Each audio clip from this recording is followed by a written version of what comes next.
Guys ரீசெண்டா internet கம்யூனிட்டில gen Z அடிக்கிறதே ஒரு வழக்கமா போச்சு. ஃபாரின் யூடியூபர்ஸ்ல ஆரம்பிச்சு உள்ளூர் இன்ஸ்டாகிராம் இன்ஃப்ளூயன்சர்ல இருந்து யூடியூபர் வரைக்கும் போட்டு போல காட்டுறாங்க. ஜென்சிக்கு எல்லாமே ஈஸியா கிடைச்சிருச்சு. அவங்களுக்கு ஈஸியா கிடைச்சதுனால அவங்களுக்கு எது மேலயும் ஆசை இல்ல, வாழ்க்கை மேல பற்று இல்ல, பர்பஸ் இல்ல. ஜென்சியோட பேரண்ட்ஸ் எல்லாத்தையும் கொடுத்துட்டாங்க, இன்டர்நெட்டை கொடுத்துட்டாங்க அப்படின்னு ஒரு பக்கம் அடிக்கிறாங்க. இன்னொரு பக்கம் பார்த்தா ஜென்சி அதிக சம்பளம் கேட்கறாங்க, டக்குன்னு வேலையை விட்டுறாங்க, 6 மணிக்கு மேல வேலை செய்ய மாட்டாங்க. அப்படி வேலை செய்ய சொன்னா டாக்ஸிக் என்வாயர்மெண்ட்னு கத்துறாங்க, ஷிஃப்ட் மாத்தி வேலை செய்ய மாட்டாங்க, ஸ்ட்ரெஸ்ஸா இருக்குன்னு சொல்றாங்க. இதுக்கு நடுவுல ஜென்சி கிட்ட ஸ்கில் செட் இருக்கான்னு கேட்டா ஸ்கில் செட்டும் இல்ல. ஸ்கில் செட் இல்லாததுனாலயும் ஒழுங்கா வேலை செய்யாததுனாலயும் எம்ப்ளாயர்ஸோட ப்ரொடக்டிவிட்டி கம்மி ஆகுது. சோ எம்ப்ளாயர்ஸ் ஜென்சியை ரெக்ரூட் பண்ணவே பயப்படுறாங்கன்றது இன்னொரு பக்கம் அடியா இருக்கு. இப்படி இன்டர்நெட் முழுக்க மாறி மாறி அடி வாங்கும் ஜென்சிக்கு முட்டு கொடுக்கும் வீடியோ தான் கைஸ் இது. காலை உடைச்சு விட்டாங்க. இந்த ட்ரிப் அடி கொஞ்சம் ஓவரா. See, everybody have their own perspective towards society. So, என் perspectiveல ஜென்சிக்கு ஏதாவது பிரச்சனை இருக்கா இல்ல ஜென்சியே பிரச்சனை தானா என்பதை ஃபேக்ட்ஸோட பார்க்க போறோம். நான் எங்க இருந்து இந்த டேட்டாஸ் எல்லாம் கலெக்ட் பண்ணன்றதுக்கான லிங்க்ஸையும் தரேன். நீங்களும் அந்த ஸ்டடீஸ் ஆர்டிகல்ஸ் எல்லாம் செக் பண்ணி பாருங்க. You will have a better viewpoint. சரி, முதல்ல ஏன் ஜென்சி முக்கியன்றத பாத்துருவோம். வெளிநாட்டு ஜென்சி எல்லாம் விட்டுருங்க, இந்தியாவுக்கு ஏன் ஜென்சி முக்கியன்றத பார்ப்போம். See, 1946ல இருந்து 64 வரைக்கும் பிறந்தவங்கள பூமர்ஸ்னு சொல்லுவாங்க. இன்னும் டெக்னிக்கலா சொல்லணும்னா பேபி பூமர்ஸ் சொல்லுவாங்க. ஏன் பேபி பூமர்ஸ்னு சொல்றாங்கன்னா இவங்க தான் அந்த காலகட்டத்துல அதிக குழந்தைகளை பெத்துக்கிட்டாங்க. இன்ஃபேக்ட் உங்களுக்கே தெரியும், அந்த காலகட்டத்துல நம்மளோட தாத்தா பாட்டி ஜெனரேஷன்லாம் ஈஸியா 4-5 குழந்தைங்க பெத்துப்பாங்க. அண்ட் சில பேர்லாம் 10-12 குழந்தைங்க கூட பெத்துப்பாங்க. அப்படி 10வது பிரசவத்திலயோ 12வது பிரசவத்திலயோ இறந்த பெண்கள்லாம் கூட இருக்காங்க. ஈவன் கவர்மெண்டே அந்த காலகட்டத்துல குழந்தைகள் கட்டுப்பாடு சம்பந்தமான விழிப்புணர்வு எல்லாம் பரப்பிட்டு தான் இருந்துச்சு. சோ இவங்க தான் பேபி பூமர்ஸ் ஏரா. இவங்களுக்கு அப்புறம் ஜென் எக்ஸ் வந்தாங்க, அதுக்கப்புறம் மில்லினியல்ஸ் வந்தாங்க, அப்புறம் ஜென்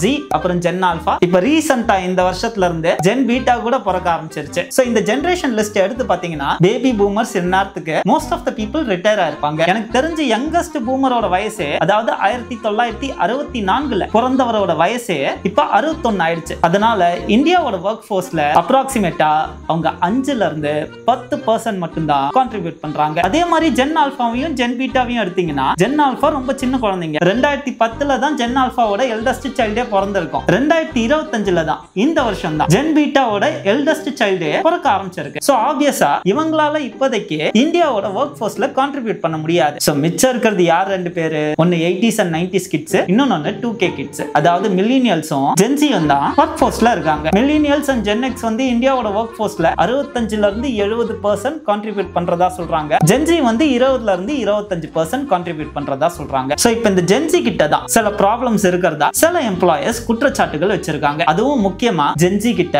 அதிகமான அட்ரிஷன் ரேட் இருக்கு. அட்ரிஷன் ரேட்னா என்னன்னா, ஒரு கம்பெனிக்கு வேலைக்கு வந்தா அந்த கம்பெனில ரொம்ப நாள்லாம் ஸ்டே பண்றது இல்ல, அந்த கம்பெனியை விட்டு குயிக்கா ஜம்ப் ஆயிட்டே இருக்காங்க. சரி, இந்த அட்ரிஷன் ரேட் அதிகமா இருக்கிறதுக்கான காரணம் என்னன்னு சொல்லி அன்ஸ்டாப் என்ற ஒரு நிறுவனம் ஒர்க் பிளேஸ் சர்வே ஒன்னு எடுத்தாங்க. இந்த சர்வேவை பத்தி எக்கனாமிக் டைம்ஸ்ல கூட ஆர்டிகல் வந்திருக்கு. இந்த அன்ஸ்டாப் என்ற நிறுவனம் என்ன பண்ணிருக்காங்கன்னா 2 பேரை இந்த சர்வேல இன்க்ளூட் பண்ணிருக்காங்க. ஒன்னு ஜென்சி பீப்புளை இன்க்ளூட் பண்ணிருக்காங்க, ரெண்டாவது அவங்கள ரெக்ரூட் பண்ற ஹெச்ஆர்ஸ் இன்க்ளூட் பண்ணிருக்காங்க. கிட்டத்தட்ட 5350 ஜென்சி பசங்க கிட்ட இந்த சர்வே நடத்தப்பட்டிருக்கு. அண்ட் 500 ஹெச்ஆர் ப்ரொஃபஷனல்ஸ் கிட்ட இருந்தும் இன்புட்ஸ் வாங்கப்பட்டிருக்கு. இந்த சர்வேல என்ன தெரிய வந்திருக்குன்னா, ஜென்சில 77% சேலரியை விட ஒரு கம்பெனியோட பிராண்டுக்கு தான் அதிக இம்பார்ட்டன்ஸ் கொடுக்குறாங்களா. ரெண்டாவது 78% எதற்காக அவங்களோட கரியரை ஸ்விட்ச் பண்றாங்கன்னா அவங்களோட கரியர் growthக்காகவா. மூன்றாவது 72% ஜென்சிஸ் அவங்களோட ஜாப் சாட்டிஸ்ஃபேக்ஷனுக்கு இம்பார்ட்டன்ஸ் தராங்களா. இந்த சர்வேவை எடுத்தாங்கல அன்ஸ்டாப் நிறுவனம், அந்த நிறுவனத்தோட சிஇஓ அங்கித் அகர்வால்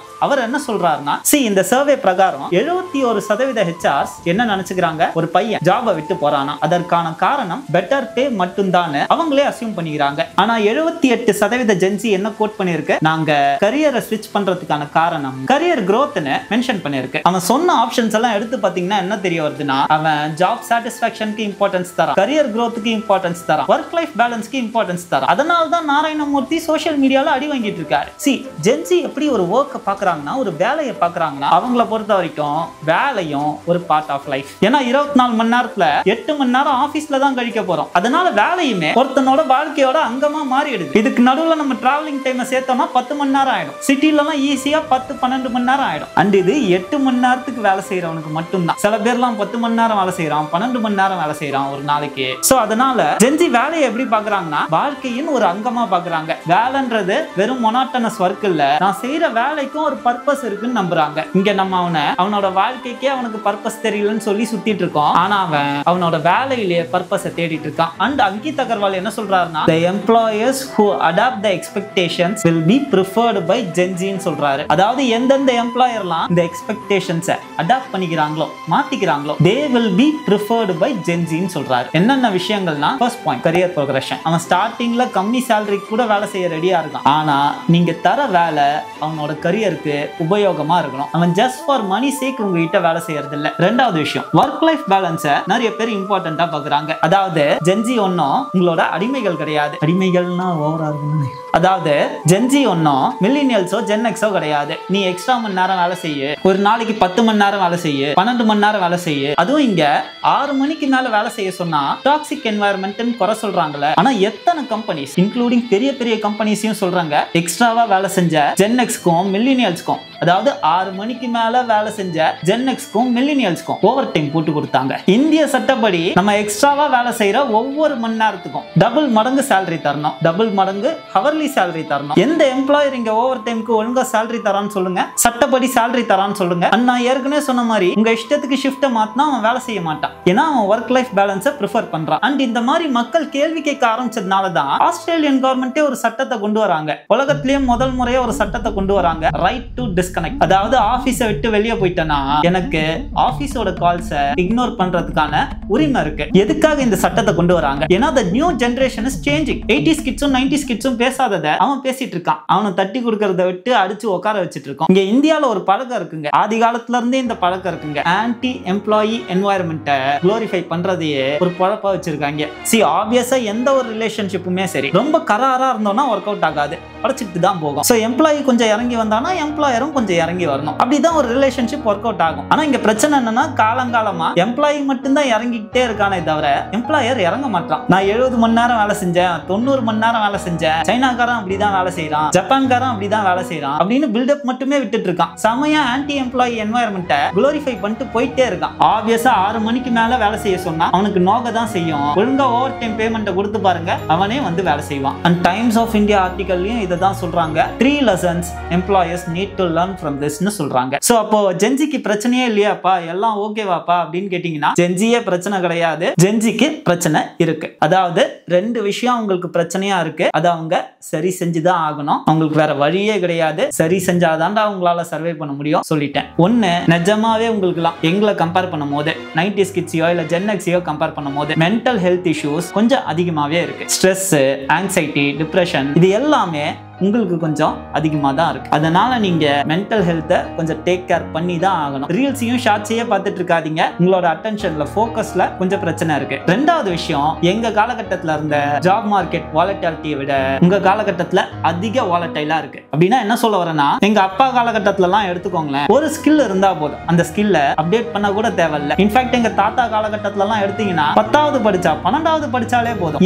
ஏன்னா அந்த காலகட்டத்தில் அவ்வளவு பேர் படிக்கல, சோ காம்படிஷன் கம்மி. ஒரு வருஷத்துல 10வது 12வது பாஸ் அவுட் ஆகுற பாப்புலேஷனே கம்மியா இருக்கும். சோ 10வது பாஸ் பண்ணிட்டா 12வது பாஸ் பண்ணிட்டாலே ஈஸியா அவனுக்கு வேலை கிடைச்சிடும். அதற்கு பிறகு ஒரு டிகிரி முடிச்சாலே போதும், ஒரு ஸ்கில் இருந்தா போதும், அந்த ஸ்கில் சார்ந்த வேலை கிடைச்சிடும். மோஸ்ட்லி கவர்மெண்ட் ஜாப்ல போய் உட்காந்துட்டானா அவ்வளவுதான், லைஃப் லாங் செட்டில். பட் இன்னைக்கு ஜாப் மார்க்கெட் அப்படி கிடையாது. இந்த ப்ராப்ளம் 2K கிட்ஸ்க்கு மட்டும் இல்ல கைஸ், 90s கிட்ஸ்க்கும் என்ன மாதிரியான 90s கிட்ஸ்க்கும் சேர்த்து தான் சொல்றேன். ஏன்னா வேர்ல்ட் எக்கானமிக் ஃபோரம் வந்து ஒரு ரிப்போர்ட்டை ரிலீஸ் பண்ணிருக்காங்க, The Future of Job Report 2025 தான் இதோட பேரு. அதாவது அடுத்த 5 வருஷத்துல ஜாப்ஸ் எப்படி இருக்க போகுது என்பதை பத்தி தான் இந்த ரிப்போர்ட் பேசுது. இந்த ரிப்போர்ட்டை எதன் அடிப்படையில் உருவாக்கி இருக்காங்கன்னா, உலகம் முழுக்க இருக்க 1000 எம்ப்ளாயர்ஸ் சர்வே பண்ணிருக்காங்க. எல்லாருமே குளோபல் மார்க்கெட்ல பெரிய பெரிய எம்ப்ளாயர்ஸ். இந்த 1000 எம்ப்ளாயர்ஸ் கிட்ட மட்டும் 1.5 கோடி எம்ப்ளாயீஸ் வேலை செஞ்சுட்டு வராங்க. சோ அடுத்த 5 வருஷத்துல இந்த ஜாப் மார்க்கெட் எப்படி இருக்க போகுது என்பதை பத்தி அவங்க கிட்ட கேள்வி எழுப்பும் போது அவங்க கொடுத்த பதில்கள் என்னன்னா, இப்ப உலகத்துல 100 பேர் மட்டும்தான் இருக்காங்கன்னு வச்சுக்கோங்க, அதுல 41 பேரோட ஜாப்ஸ் ஆர் செக்யூர்டா, எந்த பிரச்சனையும் இல்லையா. மிச்சம் 59 பேர் இருக்காங்க, அதுல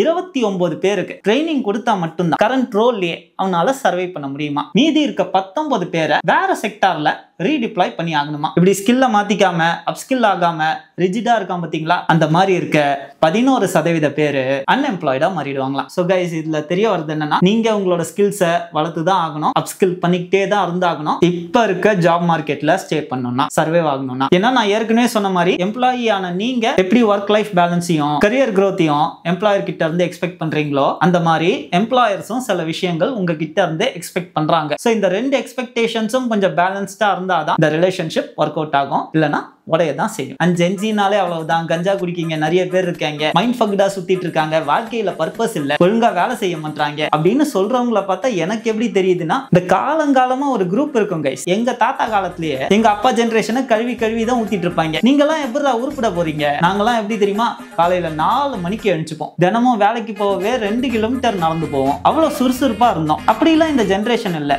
எல்லாரும் சோம்பேறியா சுத்திட்டு இருக்காங்க. எல்லாமே அவங்களுக்கு ஈஸியா கிடைச்சிருச்சு, பாரு பஸ் ஏறி ஈஸியா வேலைக்கு போயிடுறாங்க அப்படின்னு அடுத்த ஜெனரேஷனை சோம்பேறின்னு சொல்லி நொட்ட சொல்ற குரூப் காலங்காலமா இருந்துட்டு தான் இருக்கு. அப்படிதான் ஜென்சிக்கு விழுந்த அடிகளையும் இன்டர்நெட்ல விழுந்த அடிகளையும் நான் பார்க்கின்றேன். இது என்னோட பெர்ஸ்பெக்டிவ் மட்டும்தான், ஒவ்வொருத்தரோட பெர்ஸ்பெக்டிவ் மாறுபடும். சோ இந்த வீடியோ பார்த்த உங்களோட பெர்ஸ்பெக்டிவ் என்னன்றத சொல்லுங்க, நானும் தெரிஞ்சுக்கிறேன். கூடிய சீக்கிரமே உங்களை வேற ஒரு வீடியோல வந்து சந்திக்கிறேன். நன்றி, வணக்கம். தம்பி போங்க தம்பி, ஊருக்குள்ள போய் காட்டு பாருங்க.